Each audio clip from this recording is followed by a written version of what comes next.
Estamos indo fazer um tour na minha casa. Bom, vamos começar com os lugares mais fáceis. Aqui tem a casinha dos meus cachorros que tá toda vez. Esse é o Chiquinho e esse é o Snoopy. Aqui lá fora a garagem.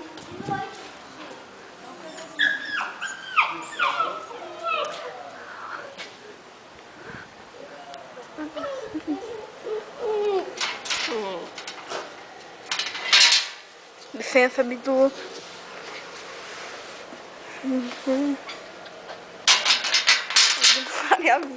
Ignorem a minha roupa, tá? Pelo amor de Deus.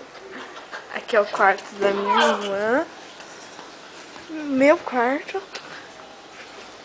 É a casa da minha avó.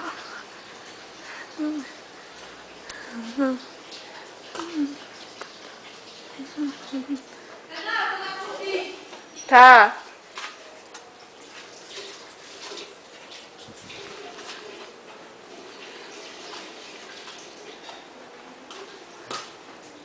Você já saiu? Tá, eu vou passar pro outro canto. Tá, eu não vou.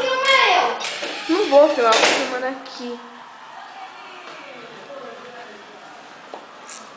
Meu quarto.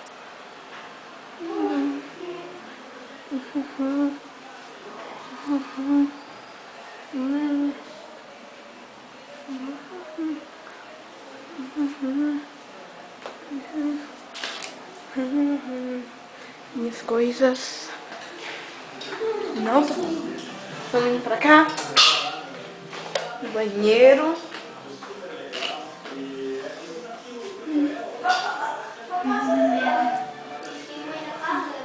Eu tô falando mesmo, e daí? Tô vindo aqui. Pode vir pro seu quarto? Você não vem? Então a gente teve a oportunidade ali, né? De tocar um pouco, né? Que é um instrumento. Peguei só até aqui, ó. E, poxa. Cozinha.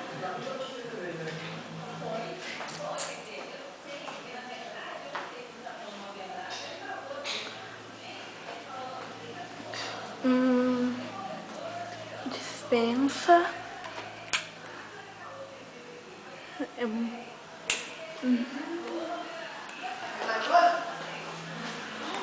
Queria mostrar uma coisinha pra vocês. Eu acho que vocês vão gostar. É, claro que não podia faltar meu tom, né? O meu gostoso. E o Harry da Débora.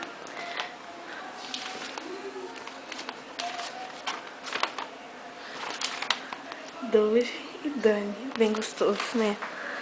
Bom, eu vou mostrar uma foto minha quando eu era pequena.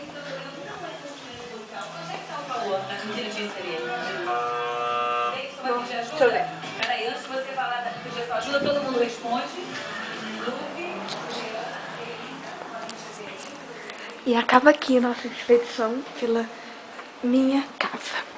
Espero que tenha gostado e agora espero que tenha gostado. Beijinho, Cat.